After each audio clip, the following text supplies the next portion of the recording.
మీరు చెప్పండి సార్, అంటే మీరు ఒకసారి రాఖీ అయిన తర్వాత Rakhi was a huge hit and masses లో కూడా తీసుకెళ్లిపోతూ వచ్చారు. ఒక టైప్ కాస్ట్, ఒక స్టీరియో టైప్ ఇది రోల్స్ వస్తూ ఉంటాయి, ఇవన్నీ కూడా మనం వింటూ ఉంటాం. అంటే ఆ ఫిలిం చేయకుండా ఉంటే బహుశా అతని కెరీర్ ఇంకోలా ఉండేది, అట్లాంటివన్నీ. So is it really there are లేకపోతే మన మైండ్ లో పెట్టుకున్న ఆలోచన? అది ఉట్టి కేవలం మైండ్లో పెట్టుకున్న ఆలోచన కాదు. అంటే ఇప్పుడు శ్రీకాంత్ గారు చెప్పినట్టుగా నిత్యం కష్టపడుతూ ఉండాలి. కష్టపడటం అంటే ఇంప్రూవ్ అవుతూ ఉండాలని ఉద్దేశం. ఓకే, నిత్యం ఇంప్రూవ్ అవుతూ ఉండాలి. లేకపోతే ఏమేమి అవసరం పడతాయి అవన్నీ కూడా.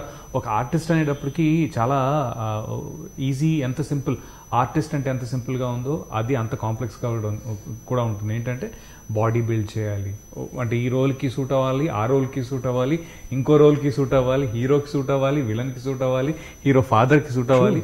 The range is so big. Okay, so ఇలాంటి వాటిలో ఏమైపోతుంది అంటే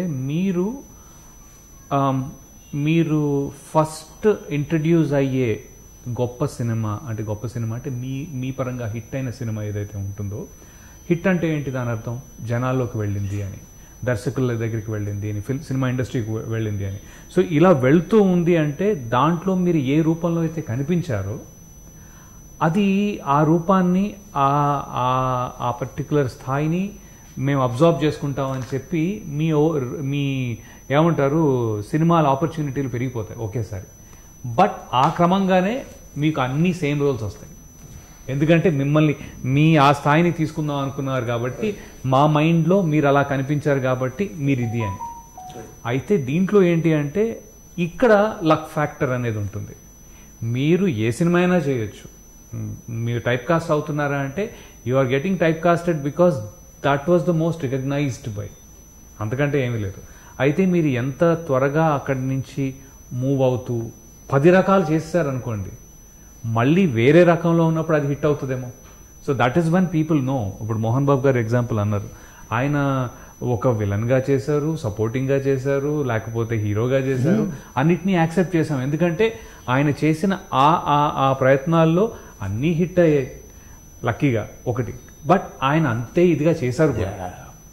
ఇప్పుడు ఏంటది కొండవీటి దొంగలో it is a supporting character, it is not even villain character. Villain కొడుకు బట్ కామెడీ. ఆయన కమెడియన్ ఏంటి, చింపి పడేసి చింపేసి ఇచ్చేసి వెళ్ళిపోతారు. ఆయన రాగానే నవ్వు వస్తుంది, ఆయన రావాలనిపిస్తుంది. చిరంజీవి గారు అంటే నేను విపరీతమైన ఫ్యాన్. సో ఆయన ఎంతసేపు ఉన్నా నేను గ్లూ అయిపోతూ ఉంటాను. కానీ ఆ స్టోరీలో కూడా మోహన్ బాబు గారు వచ్చి ఒక చిన్న కామెడీ చేస్తారు, రాగానే నవ్వు వస్తుంది అంటే that is the beauty, that is the beauty of actor. So to answer your question, yes, there should be a bit of a luck and sometimes you will get typecasted, but అదేంటి అంటే మీరు ఎంతవరకు మిమ్మల్ని project చేసుకుంటున్నారు, ఎన్ని రకాలుగా మీరు చేయగలుగుతున్నారు అనే స్పాన్ పెంచుకుంటే ఇది ఈజీ అవుతుంది. మీ స్పాన్ పెరిగితే, అదే నేను విలన్గా ఇప్పుడు తిను విలన్గా క్యాస్ట్ అయ్యాడు అనుకుందాం, he has the body and everything right.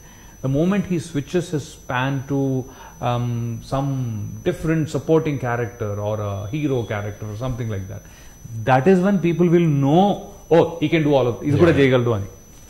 So బేసిక్గా అది మనం అది పెంచుకోకపోతే, లేకపోతే దానికి luck should favour some times. It should also favour in getting you in that role. అది జరగాలి. లక్ డెఫినెట్గా, లక్ అనేది టైప్ కాస్ట్ అవుతాం, ఆ లక్ అనేది అక్కడ హెల్ప్ అవ్వాలి. అది కొద్దిగా టైట్ ఆడిందంటే, ఇప్పుడు నేను ఉన్నాను 100 సినిమాలు చేశాను, దాంట్లో నేను చేసింది 10 సినిమాలే విలన్లు, నెగిటివ్, డ్రగ్స్ అంటారు 3 సినిమాల్లోనే చేశా.